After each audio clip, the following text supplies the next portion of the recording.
So, flight attendants are friendly. Okay. Small announcement. So yesterday I sent, I believe, everybody in the class their midterm marks just based on the first, I think, 5 assignments. And I think there was also one quiz in there, not including any of the organic chemistry material because the class seems to be a little bit behind on that.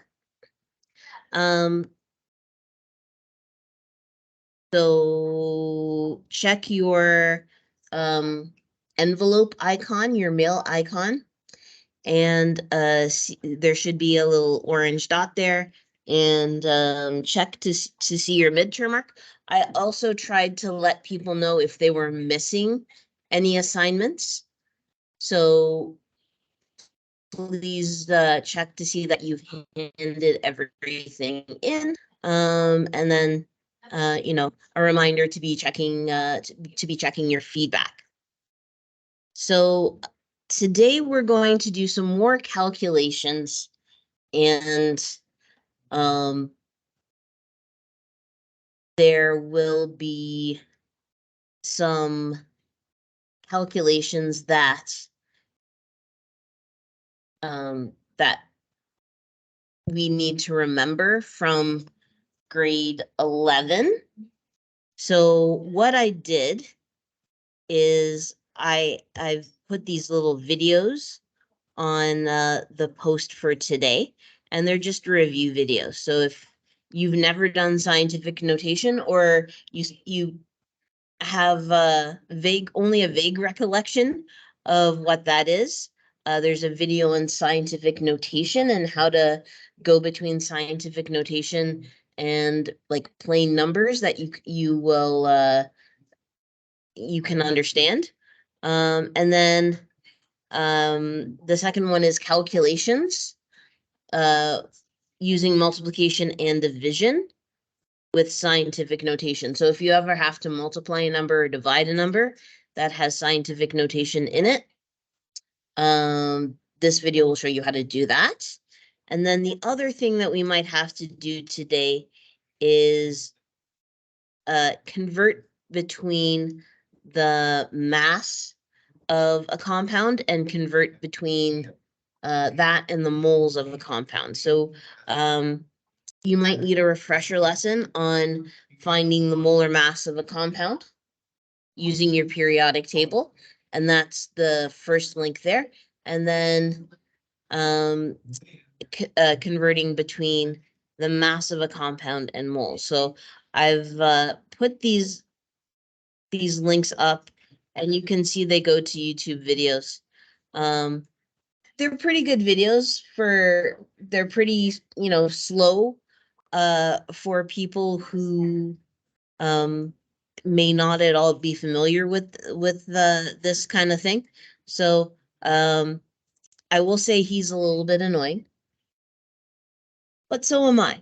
So each video is not too long, maybe about 10 minutes, and it goes through the steps of how you do these sorts of calculations.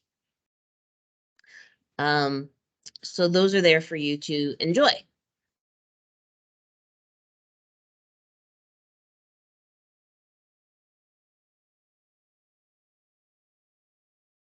So yesterday, we looked at the beginning of calorimetry, and we learned about calculating heat, right? When there's a heat transfer between two objects, we can figure out how much heat energy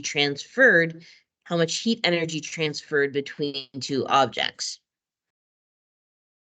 And we had the homework there.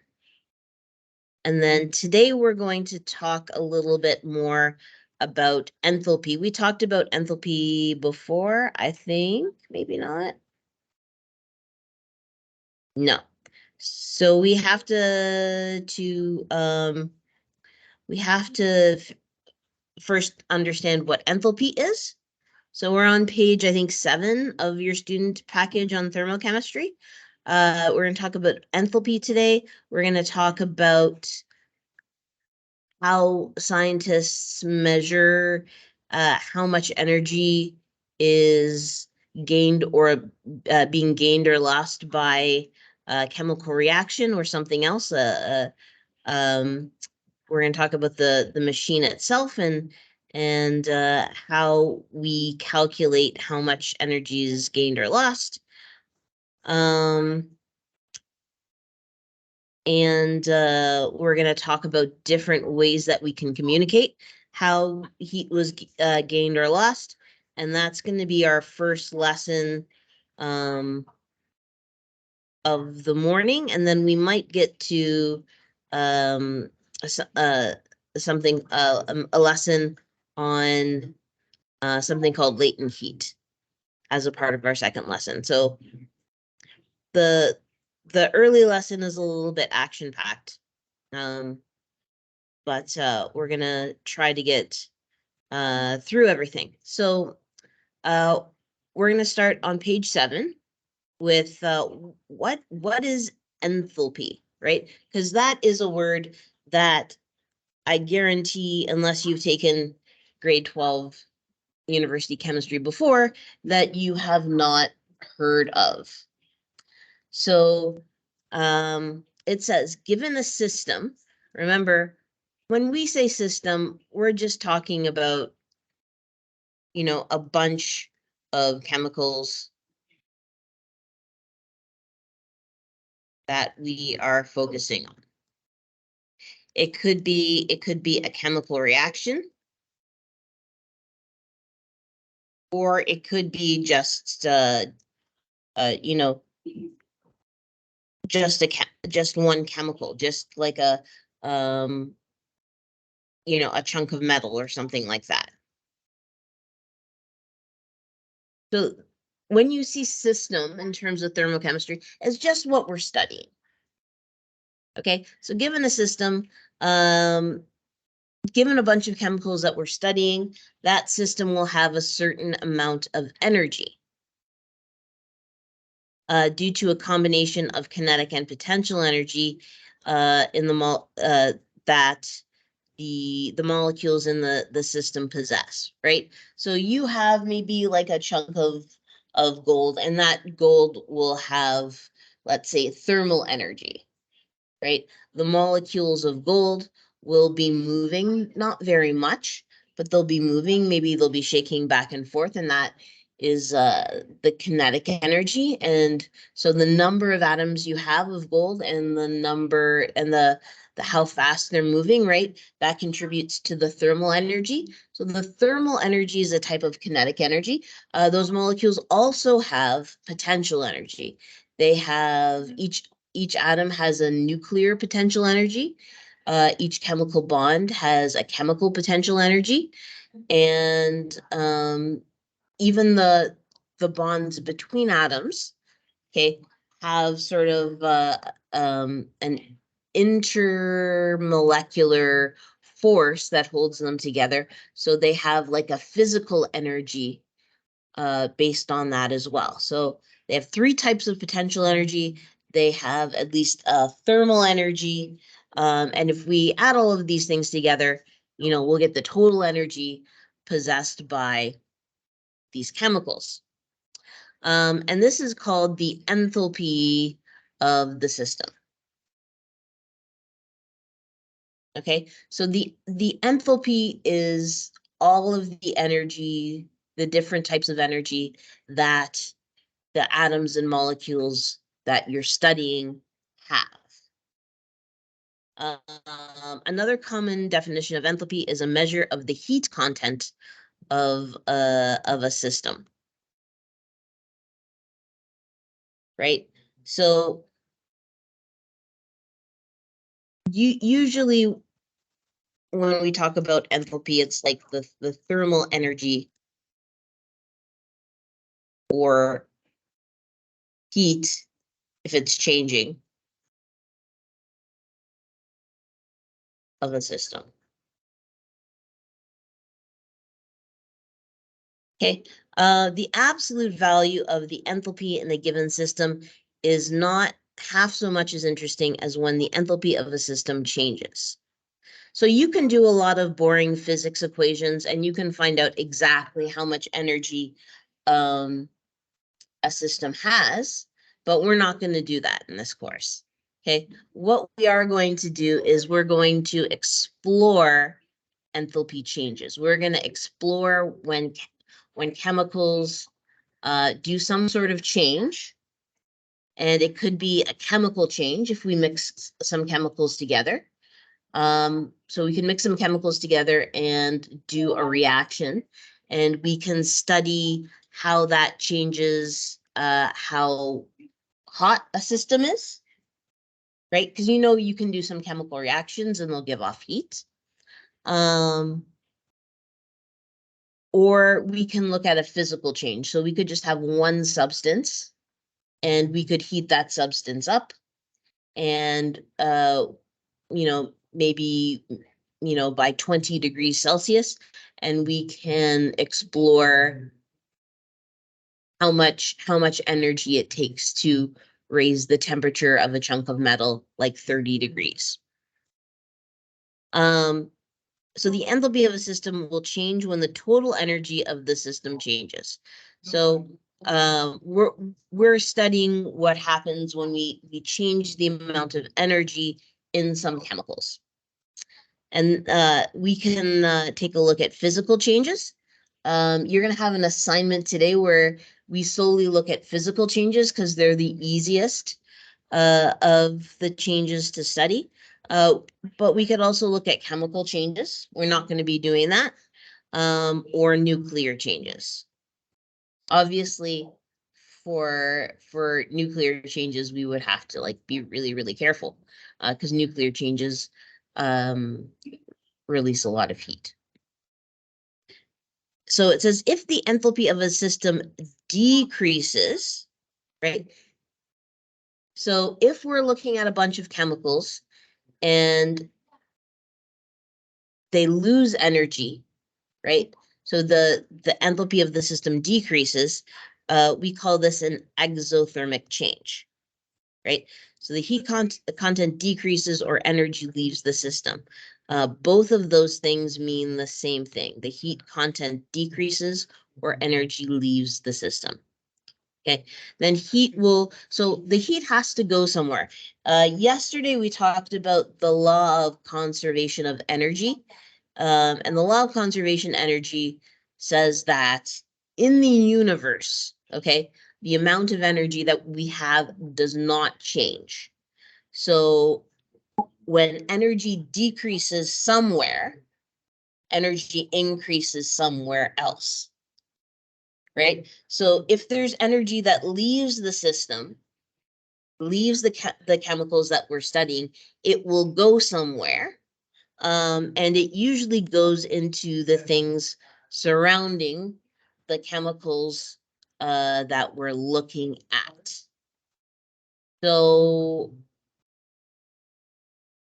for example, if you drop a hot chunk of metal into a pot of water, the metal will lose energy. And that energy will go to the water. So the metal will cool down and the water will heat up. And that will happen until they're the same temperature, right? So the enthalpy of the metal, in this case, that's probably like the system. We're going to look at the metal, right? It will decrease.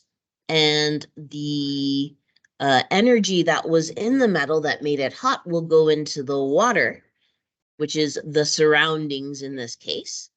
And it will increase the energy of the surroundings. Okay, so if something gives off heat, it causes whatever is around it to heat up. And the amount that whatever's around it heats up, the amount of energy used to heat that up is the same as the amount of energy that was lost by the chunk of metal, right? So, and that's because of the law of conservation of energy. If the enthalpy of a system, system increases, that means heat goes into the chemical that we're studying. Okay, energy. So we can say the heat content increases, or we can say energy enters the system.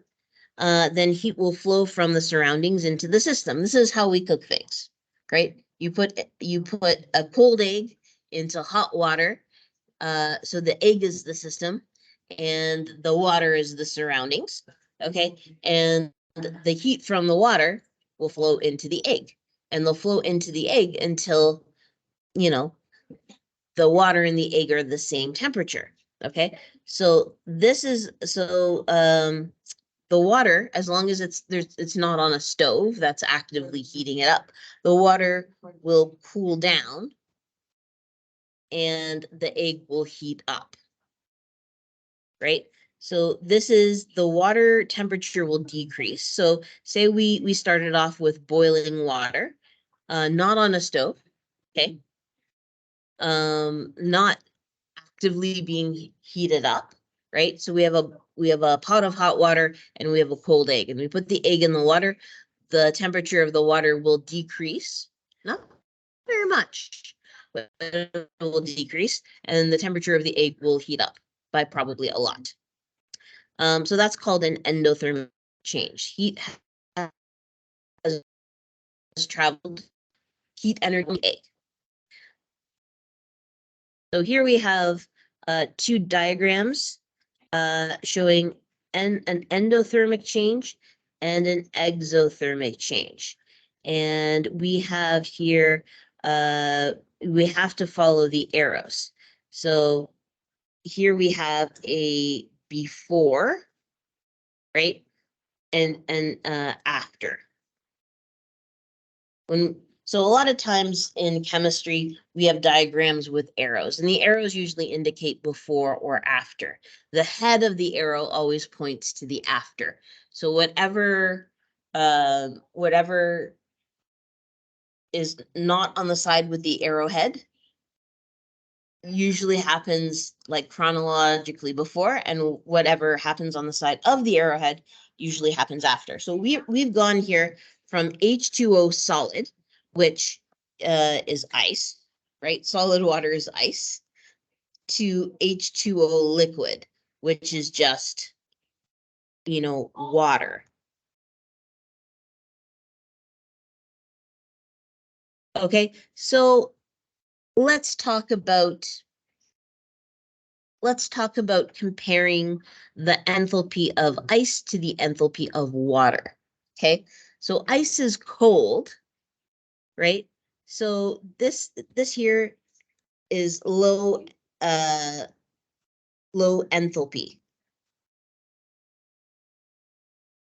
right? It's cold. So this is ice is cold, and that indicates molecules have less kinetic energy. They are moving slower. Okay, when they turn into liquid, they have higher enthalpy, right? Water is warmer than ice, and that means that the kinetic energy of the molecules have more kinetic energy.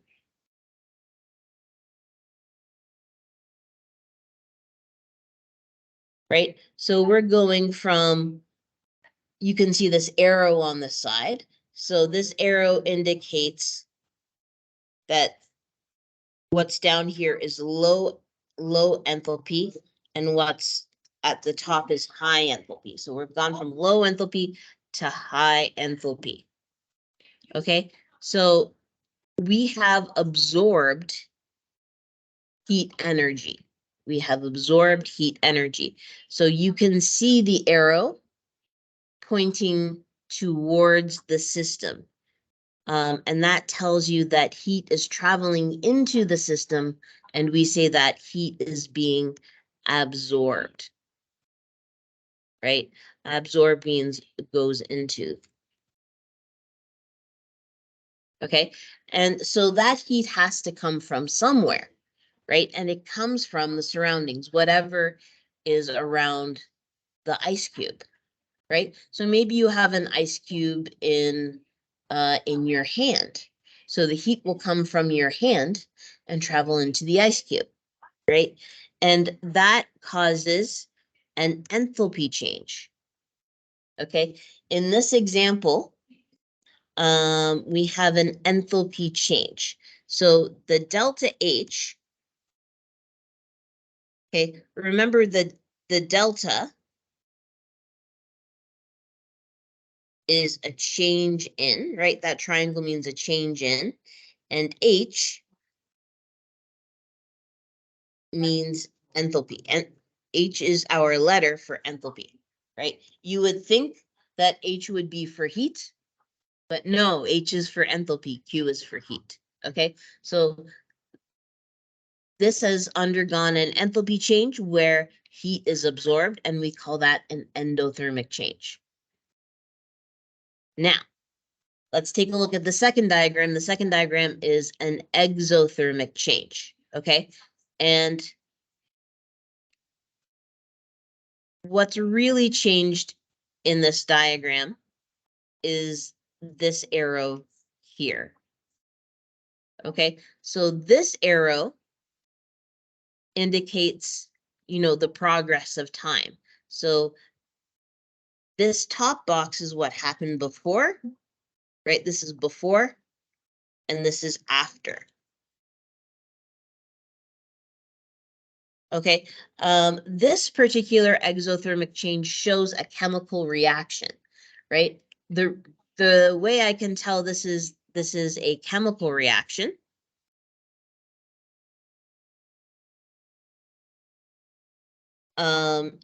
is that we have reactants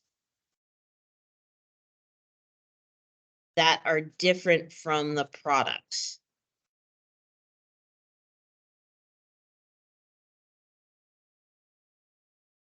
So we have, to begin with, CH4, right? And now that we've taken organic chemistry, we know that that would be called methane because it has one carbon. And we have some oxygen, right? Those are our reactants molecules, okay? Because they're at, like, before the arrow, okay? And then we have our products, carbon dioxide and water. So you notice the substances, the molecules changed because they have different chemical formulas. So this is a chemical reaction, right? Whereas before, we had a physical reaction, okay? The chemical before was H2O. The chemical after was also H2O, okay? But, so the molecules didn't change, but the state changed, right? So this here, this physical reaction is a change of state, or sometimes we call this, a phase change. Okay, the actual molecule didn't change, just the state. So that's a physical reaction. Physical reactions, the molecule stays the same, but usually the forces in between the actual molecules, they get messed with, right? Whereas a chemical change, it changes what atoms are attached to what other atoms. So we have this before and this after, okay? These molecules have higher enthalpy, okay? So we will discuss exactly why, but there is more energy in the bonds, the chemical bonds of these molecules. And this is lower enthalpy. There is less energy in the bonds of these molecules. Right? So the energy in these systems is a little bit different. Okay.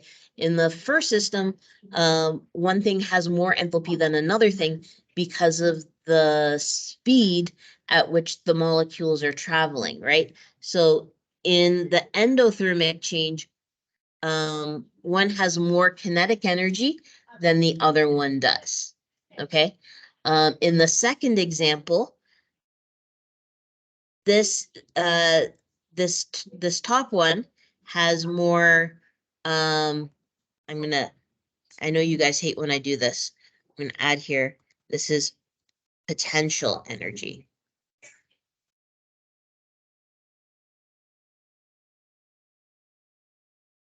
Right? So whenever we talk about the energy in chemical bonds, we're talking about potential energy. Whenever we talk about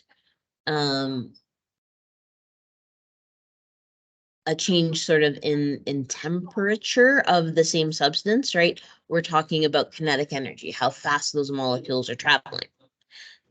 So the reason why the energy decreases is that we've gone from some molecules that have a lot of high energy bonds to some molecules that have lower energy bonds.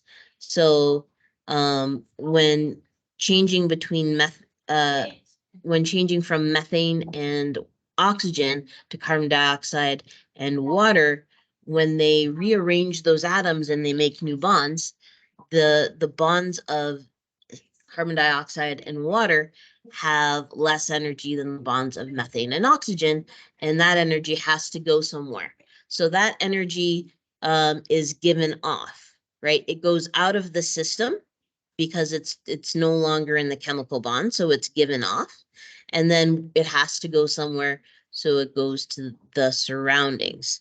This chemical reaction is a combustion reaction.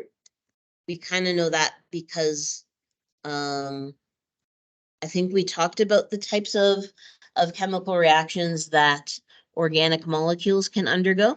And the combustion reaction is if we have a hydrocarbon, like methane, CH4, and we add oxygen to it and we get carbon dioxide and water. That's a combustion reaction. Combustion reactions make fire, right? If you have methane and you have oxygen gas and you have a little spark of energy, for the activation energy, right? This reaction will happen, and most likely, this one is very exothermic, so most likely it will result in a fire, right? So do not try this reaction at home.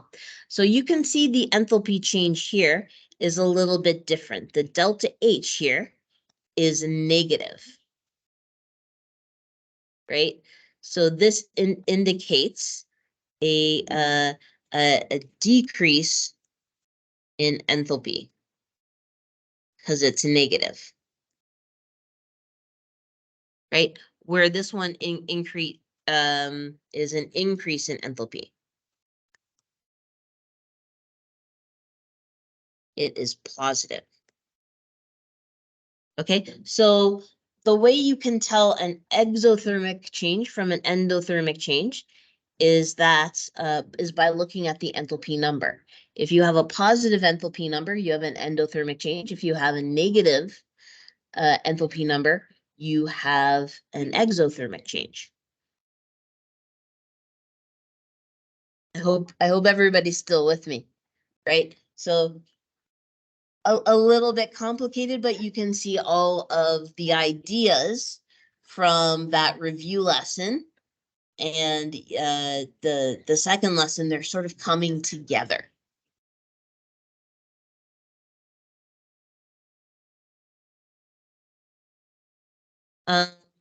So we measured these changes in the lab using calorimetry. We talked a little bit about calorimetry the other day. Calorimetry is when we measure the change in enthalpy of a system in a scientific laboratory. And we do this by measuring the temperature change in the surroundings, right?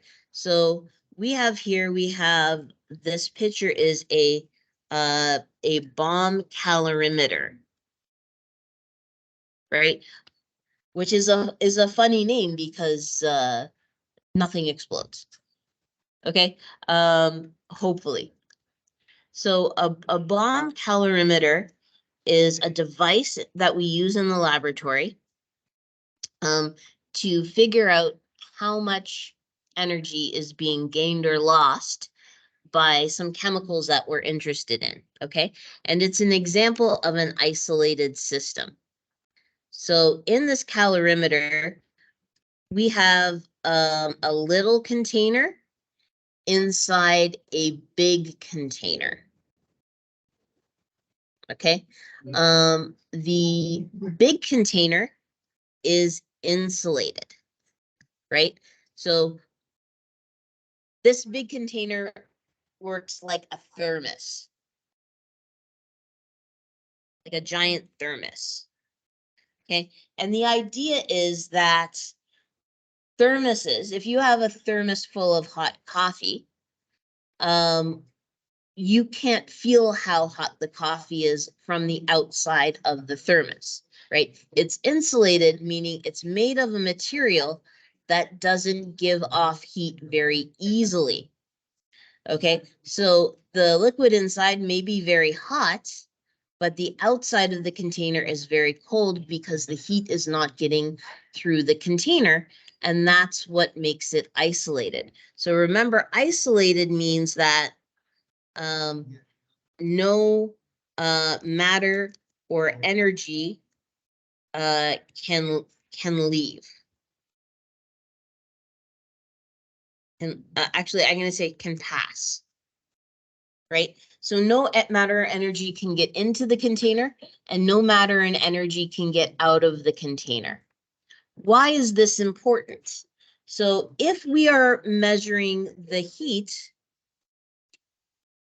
given off by this chemical reaction, okay, if it goes outside, we can't measure it. It'll get lost, right? So the idea is that, this can't happen. The energy can't leave. If we want to measure the energy, okay, so this chemical reaction will happen. It will release some energy into its surroundings, and its surroundings are usually water. The reason why its surroundings are usually water is that, number one, water can absorb a lot of energy, right? We looked yesterday when we were doing the calculations for, the heat, right? We learned that water had a very high specific heat capacity. So what that means is it takes a lot of energy to heat up water just a little bit.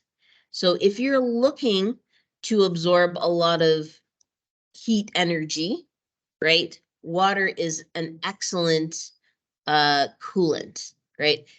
Because it takes a lot of energy to increase the temperature of water. So you could have a reaction that's giving off a lot of heat, but when it hits the water, it'll only make the water increase in energy like a little bit, in temperature a little bit. So that's mostly why we use water.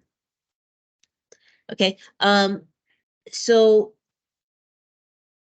in the water, we have a thermometer, and the thermometer is there to measure the temperature change in the water. The thermometer is not going into the reaction chamber, it's just going into the water. Okay. The reason why that is number one, we know the specific heat capacity of water. Okay. We don't know how much heat is given off or absorbed by whatever chemical chemicals are in our reaction chamber. We don't know anything about that. We're studying that. We're learning it for the first time.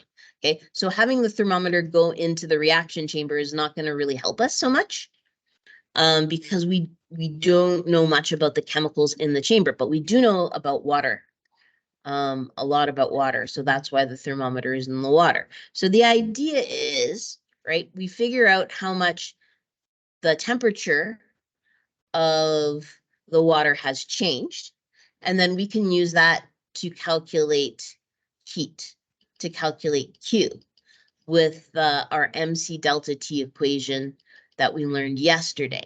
So we can find out how much energy went into the water, and we know because this container is insulated and because of the law of conservation of energy, that the heat absorbed by the water is the same as the energy given off by the whatever chemicals we're studying in the reaction chamber. So the idea is we know a lot about water, and we can predict the energy that caused the water to increase in temperature. And then we can link it to what we don't know, which is how much energy is given off by a chemical reaction. Okay, so that's sort of what calorimetry is in a nutshell. There are some other parts of a bomb calorimeter. So the reaction chamber is known as a bomb, right? And when you think about it, it kind of makes sense, because a bomb is a container that has a chemical reaction going on inside of it, right? It just so happens that, you know, it causes the container to explode, but that's what the bomb is, right? So if you theoretically, for scientific purposes only, wanted to create a bomb, what you would do is you would find a chemical reaction that released a lot of heat and gases, and you'd put it in a teeny tiny container, right? And that would cause the container to explode. Okay, but we don't want that in this situation. We just want a reaction going on in the container because we want it isolated from the water, right? So this, even though it's called a bomb, it's just a reaction that will happen in a container, and it will not result in an explosion. Okay, so a little bit of a change in you know, from your like the normal understanding of what a bomb is. Okay, but now you can see how they're linked. What other parts do we have to talk about? There's a stirrer in the water part. The reason why there is a stirrer, a stirring stick, there's the little propeller in the water is to distribute the heat evenly. So the idea is, right, the water near the chemical reaction will heat up quickly first, okay? And this propeller will push all of the water around so that we have even heating, which is important because the thermometer only takes the temperature of the water directly around it, right? So it's just important that all of the water in the container be the same temperature so that we can get an accurate thermometer reading. This chemical reaction looks like it might be a combustion reaction. So in this particular calorimeter, we have a like little hole where we can the chemical reaction can access the oxygen in the air. And then it says we have electrical leads for igniting the sample, right? If we're doing a combustion reaction, you need a spark to start a combustion reaction, like think of about a lighter, right? In order to start a combustion reaction in the lighter, you just need like a little bit of electricity. And that's it, right? That's kind of how a calorimeter works. In the assignment that you're going to get today, we are going to use a gizmo. So I hope that you remember your gizmo login and password. Hint for you. I'm in the first gizmo I did, I made you write down your Gizmo login and password.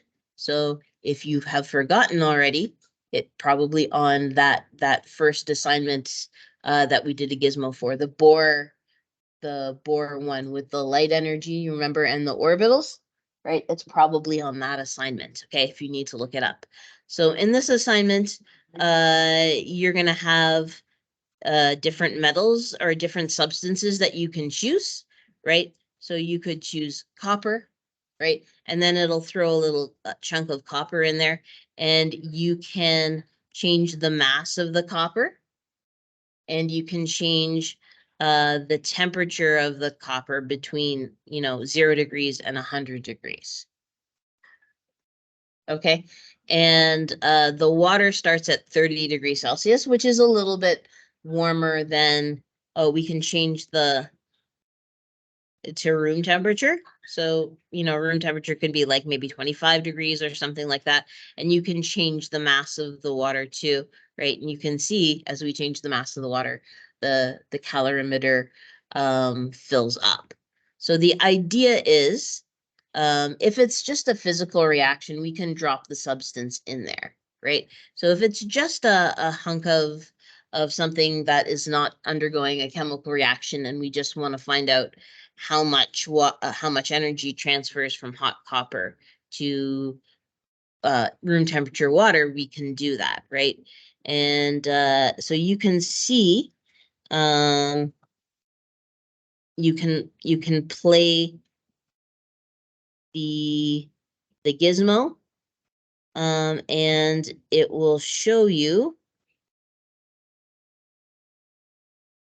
what happened. So the hot copper will cool down, right? The water will, believe it or not, heat up. It looks like it's the same temperature, but remember what I said about water is that that water absorbs a lot of heat and doesn't increase in temperature much.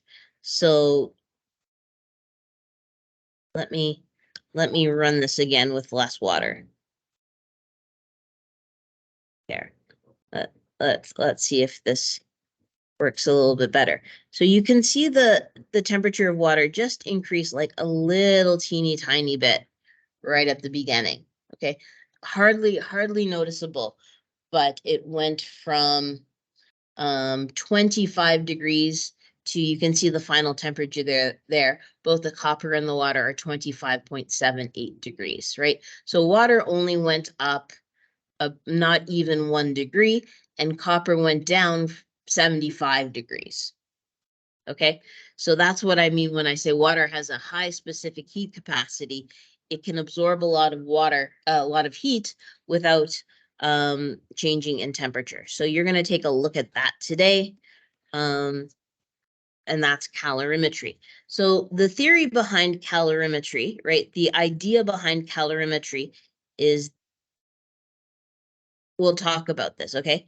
So delta H is the enthalpy change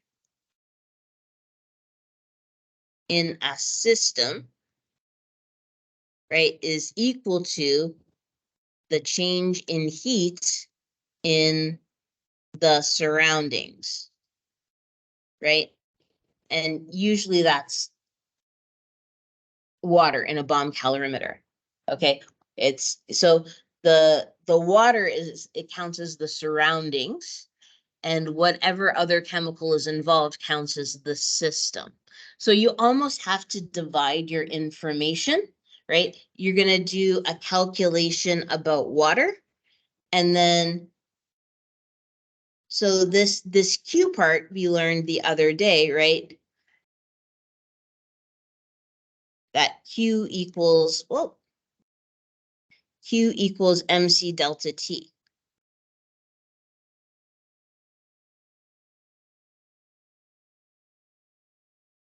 I can't put a delta.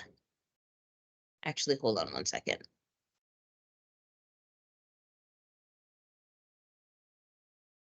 There we go.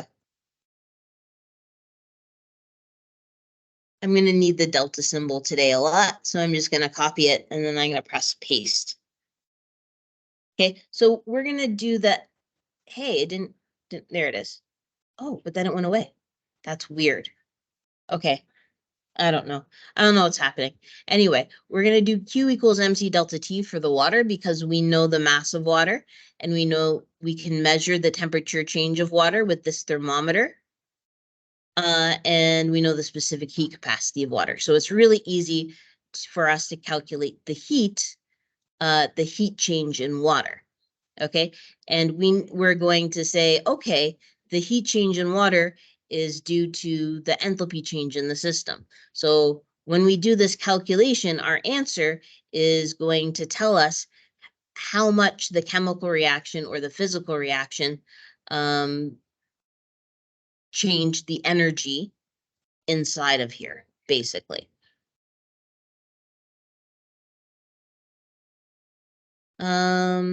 Okay, so in normal words, the heat energy released or absorbed is equal to the enthalpy change. That's what that equation means.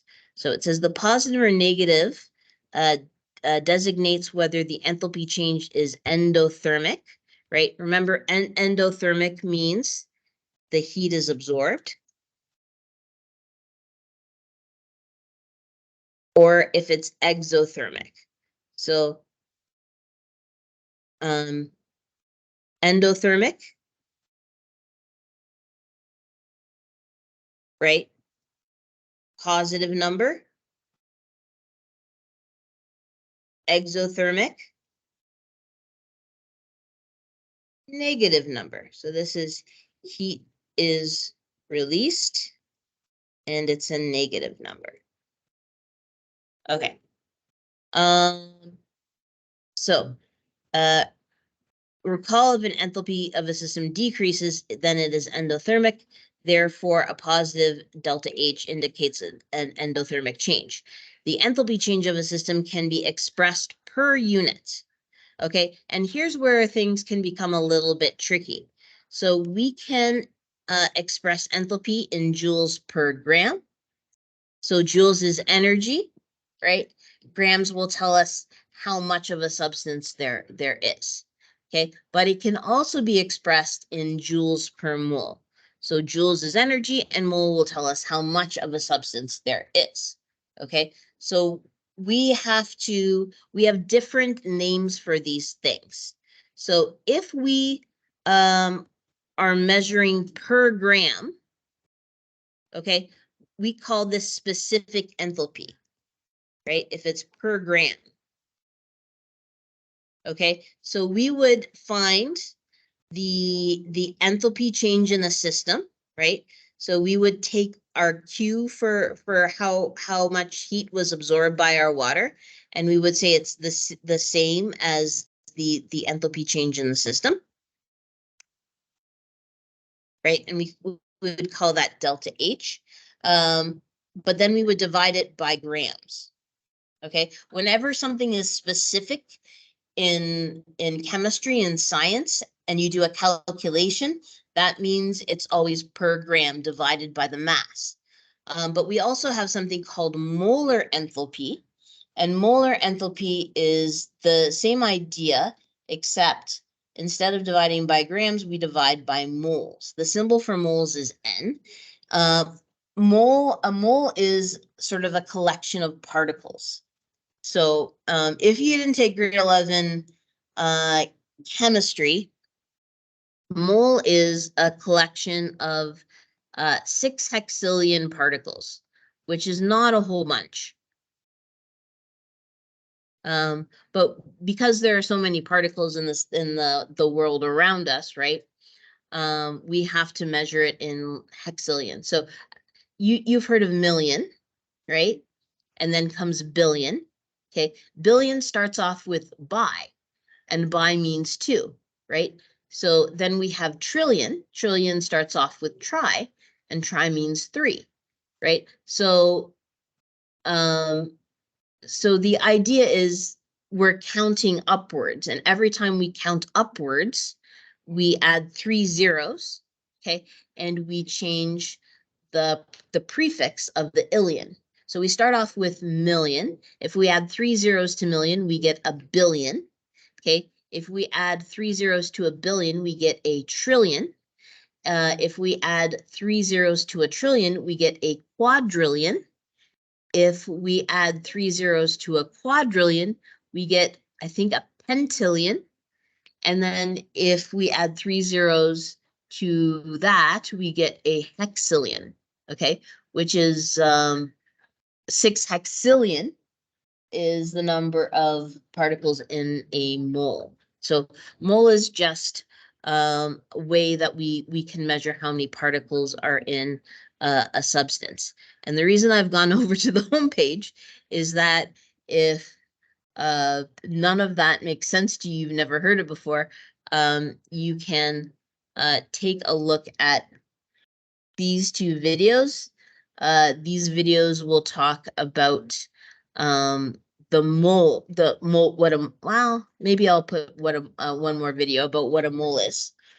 But each substance has its own molar mass, meaning 6 hexillion particles of each substance has a different mass. So the top one will tell you how to calculate what that mass is based on its chemical formula. And the bottom one will tell you how to convert between mass and moles, because we might need that to do that today for the homework, right? So it might give you the moles of something and ask us to calculate the specific enthalpy. So that's per mass. Or we might be given the grams of something and asked for molar enthalpy. Okay, so that calculation is something that we might have to look at today in the homework. So it says the enthalpy change of a system can be measured from the heat energy gained or lost by its surroundings. Yeah, we've done that. Okay, and we calculate the heat energy gained or lost by the surroundings, aka usually water, using the heat equation, the Q equals MC delta T. So let's look at what these calculations would look like, okay? So we have this situation here. It says ethanol, CH3CH2OH, is used to disinfect the skin prior to an injection, right? So sometimes, you know, if you're getting like a shot, to sterilize the shot, they rub your skin with alcohol first, and that usually cools down your skin. Okay. I think maybe everybody's had blood taken, or they've had to take blood for medical reasons, or they've had to do an injection. Usually they wipe down your skin first with something, and that something is sometimes ethanol, and ethanol has a cooling sensation. If 1 gram sample of ethanol is spread across the skin and evaporated, what is the expected enthalpy change?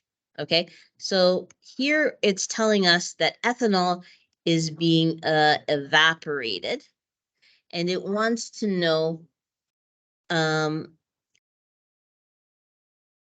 what is the expected enthalpy change. So let's talk about this, okay? What is evaporation? Evaporation is going from ethanol as a liquid to ethanol as a gas. Okay, so remember, in a liquid, the particles are moving slower, and in a gas, the particles are moving faster. Okay, so if the particles go from slow to fast, we expect heat is absorbed, right? Energy is absorbed because something needs to make those particles go faster. Okay, and it tells us the molar enthalpy of vaporization, right? So here, the molar enthalpy of vaporization is 38.6 kilojoules per mole. So what they've done is they've given us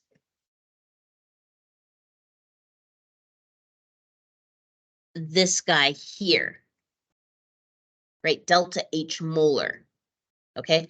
And your clue to that in the question is it's called the molar enthalpy of vaporization. So it's important that we read the question carefully in order to figure out which of the equations that we're using. And the equation that we're using, right, will tell us the other things that we need. So in this equation, we want to find the enthalpy change, right? We need to find that. Okay, so we would need the molar enthalpy and we would need the moles. Okay, the question has given us this. Let's check to see if it's given us the moles, right? If you have an equation and the equation has 3 variables, if you know the 2 variables, you can find the other variable, right? By substituting. Okay, so they would need to give us moles, and they gave us, instead of moles, they gave us mass, right? This is mass. I can tell it's mass because it's in grams. If it were moles, it would be in moles, right? So we need to convert from mass to moles to make this whole thing work. Okay, so they gave us the mass of ethanol, right? We're using our grasp method here, right? So we're going to start off by listing what the question gave us in terms of information. So it gave us the mass of ethanol as 1.00 grams. When you're doing calculations in chemistry, it's important not just to write 1 gram here, but 1.00 grams, because that tells us that our measurement is very precise, right? And it helps us determine how many decimal places we should include in our answer. Okay, so please keep all of the decimal places that they give you in the information in our question. Okay, and it gave us that the molar enthalpy is 38.6 kilojoules. Kilojoules, of course, is 1,000 joules per mole. Okay, and you can see that these guys are incompatible, right? So the only units that we have in each of these questions is an energy unit, and the energy unit will either be in joules or kilojoules, okay? And the amount, okay? So grams or moles. When you do the calculations, the amount units must match.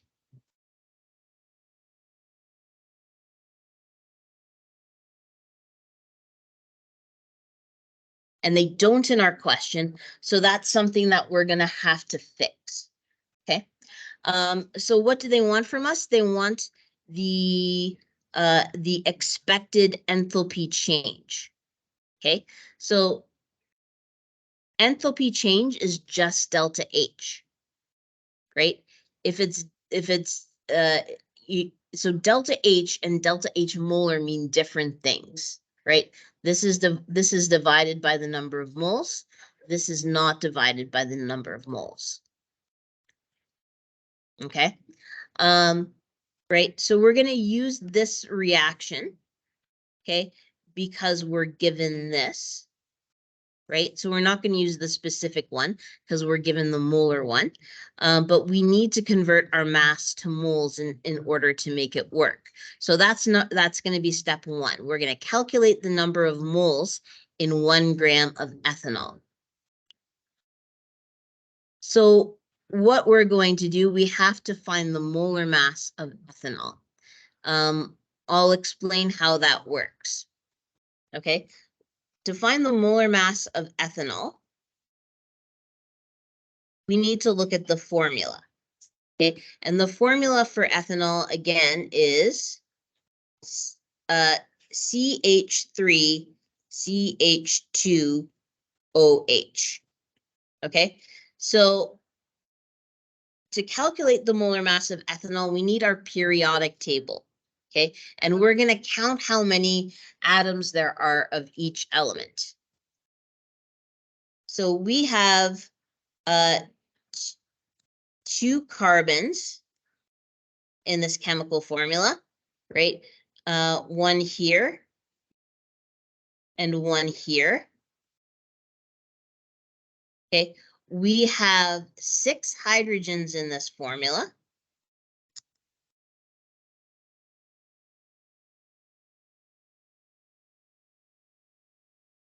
Right, so let me find another color. So we have 3 here, 2 here, and 1 at the end. 3 plus 2 plus 1 is 6. Oops. Didn't quite highlight what I wanted to highlight.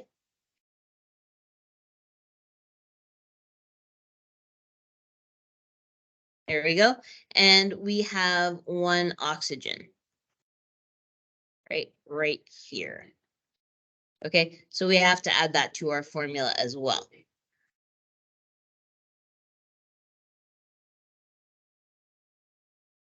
Okay, so we are going to take, we're going to go to look at the periodic table.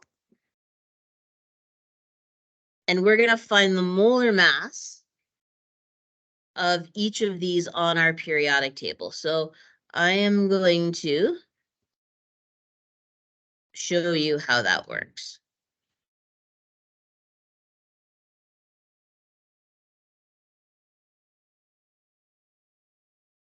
So we go to our periodic table.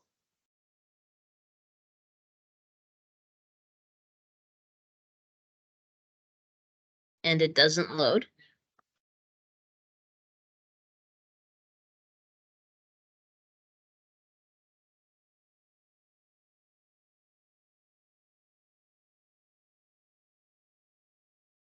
Okay, here we go. And we're going to look at the key for a second. So the legend or key is right here. Okay. To find the mass of this compound, we have to multiply each element by its relative atomic mass. Okay, that is a decimal number that is in the upper right-hand corner of each box for each element. Okay, so we need to look up the relative atomic mass for carbon, for hydrogen, and for oxygen. So I'm going to zoom out. Right? And we can see that the relative atomic mass for carbon is 12.01.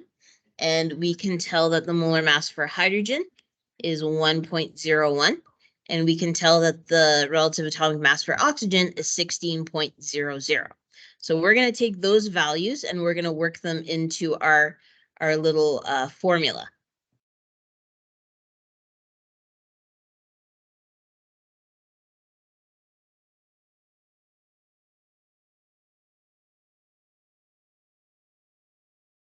Too far. Okay. So we have 2 times 12.01 plus 6 times 1.01 plus 1 times 16. And when we add them all together, okay, we should get 46.08 grams per mole. Okay, and that's the molar mass of ethanol, meaning each mole, each 6 hexillion particles of ethanol is going to weigh 46.08 grams. Okay, so we can use the molar mass to go between mass and moles. And if we have the mass, which we do in this question, right? Oh, that wasn't what I wanted to highlight. If we have the mass, which is this M up here, we can convert to moles, which is what we need for our equation. Okay, so we take the mass given to us in the question, which is 1.00 grams. We divide by the molar mass, and this tells us how many moles. So this is a decimal number. This is less than 1. So this is, less than 6 hexillion particles, right? This is less than that. So we have 0.021 moles. The amount of particles that we have is 0.021 moles. So now that we have the N and we have the delta H molar, we can find the H. We can substitute both of those things into our equation.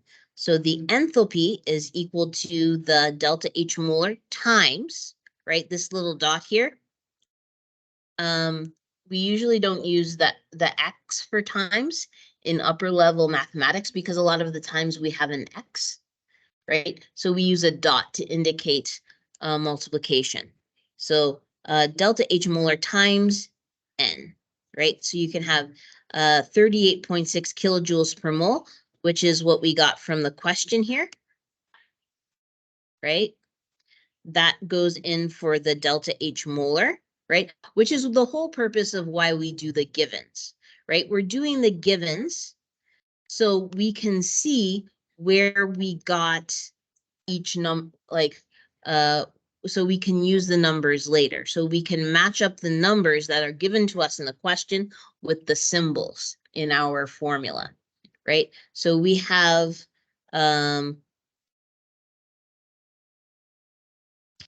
the delta H molar and we have the N, right?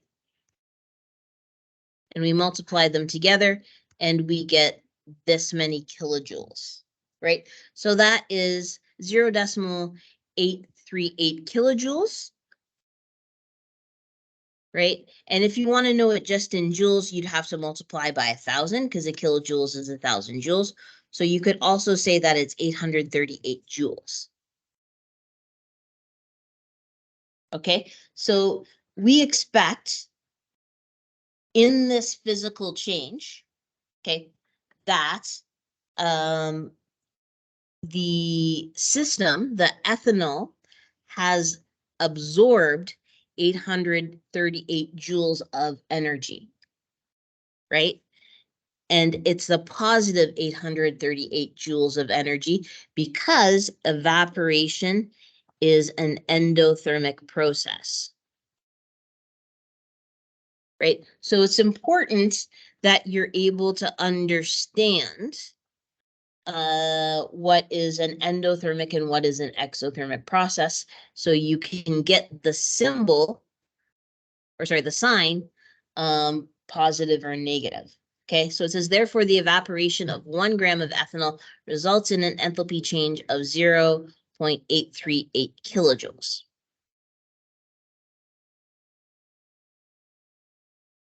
So we have a bunch of homework questions for this unit, where you can practice,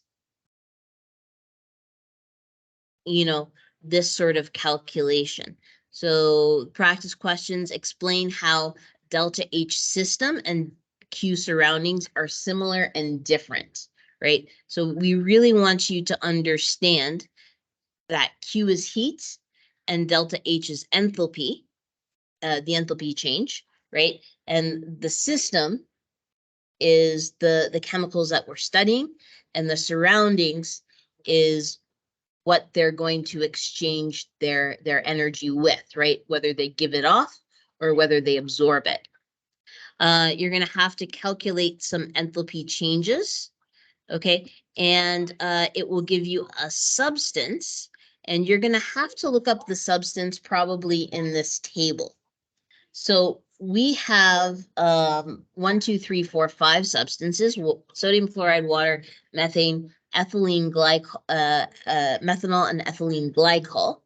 Okay, it will show you their chemical formulas, so you can calculate the molar mass if you need to, and it shows you two numbers. So delta H fusion is for melting or freezing. So you can use the numbers in this column that are kilojoules per mole in situations where things melt or they freeze, okay? If something melts, remember, it's taking in energy, and if something freezes, it's giving off energy, okay? So the whether it's melting or freezing will change your sign from to be either positive for melting, right? Positive.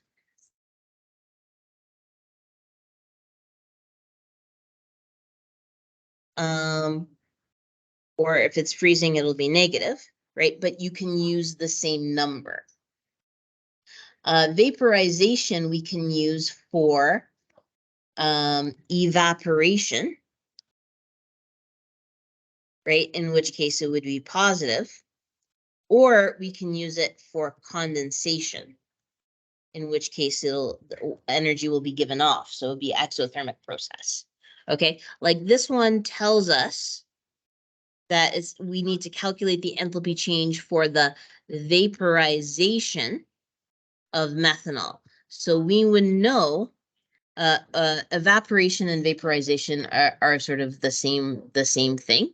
Okay, so we would know to use this number here, and we would know that our answer would have to be positive. Calculate the enthalpy change, the delta H, for the freezing of water at its freezing point, right? So for the freezing, let's get a different color here, right? So this is asking for the freezing of water, right? So we would look up water, and we would have to use delta H fusion.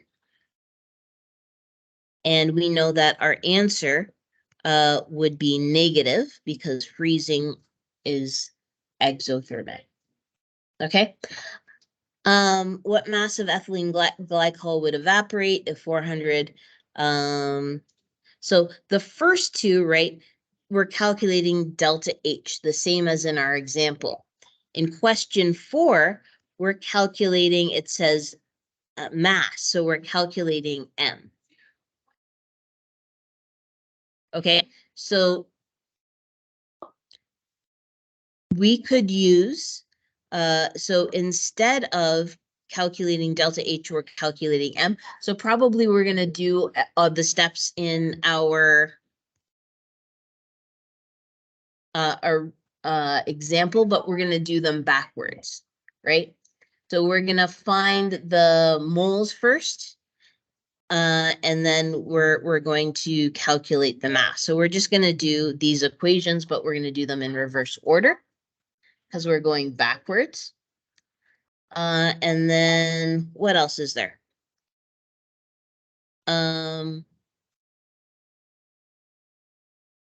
Question 5 gives out 1 ton. This is 1 ton. It's a metric ton. And you're going to have to maybe use the internet to figure out how many grams that is.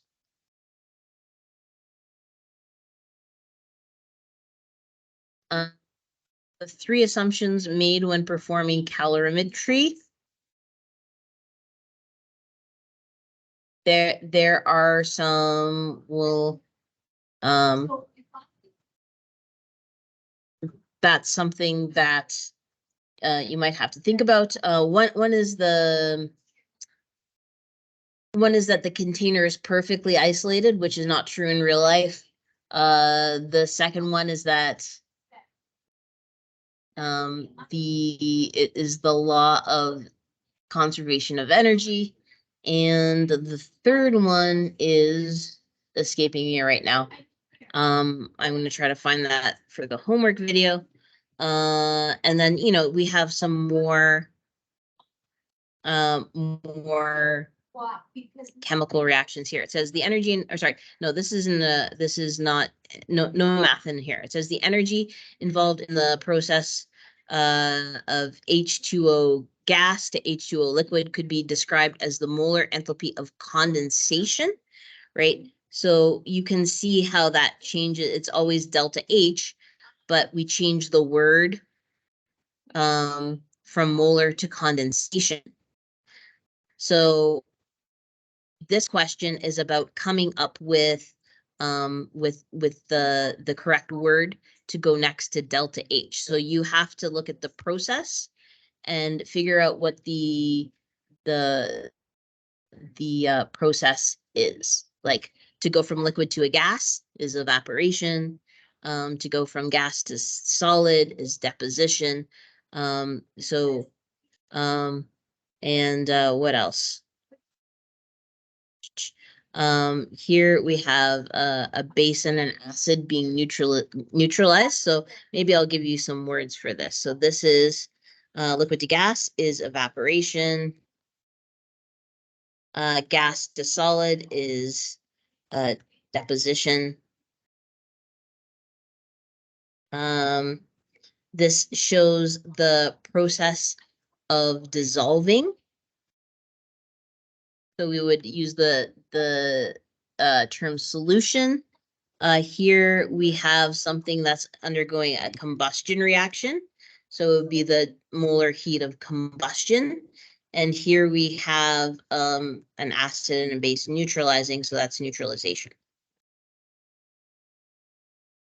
Okay, so A would be delta H evaporation, B would be delta H deposition, et cetera, et cetera, et cetera. And now you have to sort of be able to recognize what's going on by identifying the change that is happening, whether it's a physical change like evaporation or a chemical change like the combustion one. In a chemistry experiment to investigate the properties of fertilizer, we have 10 grams of urea is dissolved in 1.5 times 10 to the mils of water in a simple calorimeter, and then it shows the temperature change. So you would have to use like a delta H equals MC delta T.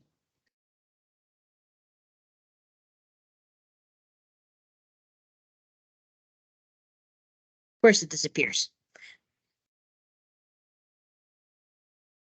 You're going to have to use this formula. And it asks for the molar enthalpy. This one is really tough. I think I'm going to have to do a homework video, or I think I did the homework last year and I have a video for it somewhere, so I'm going to have to release that. But these after question 8, the homework gets much harder, and you have to sort of really know what's going on mathematically. So these questions are all a little bit difficult. And I'll try to post the answers for those. We do have like the answers on the next page, the final answers, but they don't show the calculations. So that's something that you're going to have to look at. The other thing that should happen after this lesson is we have the much easier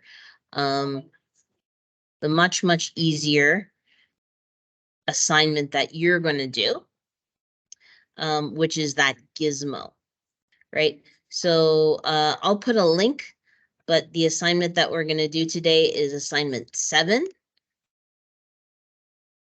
called calorimetry. and it will walk you through the process of calorimetry. So if you go to the assignment, there is, I believe, attached a calorimetry lab Word document, so you can type in it, and a PDF if you want to handwrite on it, if you have like a tablet and a stylus, right? So you can download those, and they have the instructions for the lab, and it's just like the other gizmo that we did, where we have, an online situation, and we have some pre-lab questions to get your mind in the mood of things, right? The Latin word for calor means heat, and meter comes from the Greek word meaning to measure. What do you think a calorimeter does, right? So you have to put those concepts together. And then, have you ever heard the word calorie before? What do you think a calorie is? You have heard the word calorie before because we looked at what the word calorie means in the last lesson. So you have a little warm up where you learn how to use the gizmo, where it gives you, a bunch of instructions to set up the gizmo.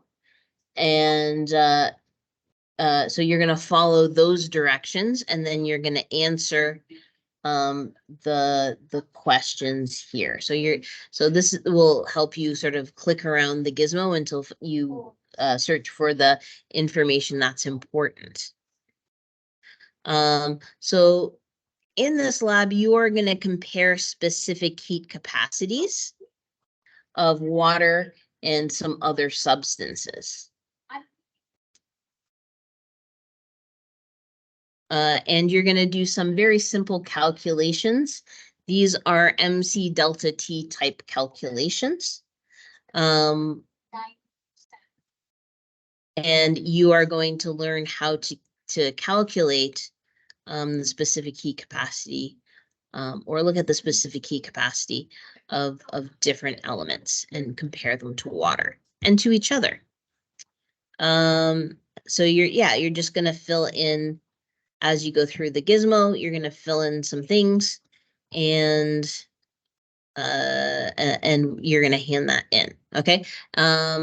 So this is a pretty easy take on calorimetry, but it's important to understand how calorimetry works, because it's like the entire basis that we have for labs in thermochemistry. I am going to leave this lesson here. Okay, we're going to end this lesson. I have one more lesson that I want to do today. That is the latent heat lesson, right? Because I said I'd get to it if I had time. Oh, and communicating enthalpy. Okay. So I'm going to end this video here. And I'm going to maybe start teaching again at 11:10, the second lesson. And that's going to have this communicating about enthalpy and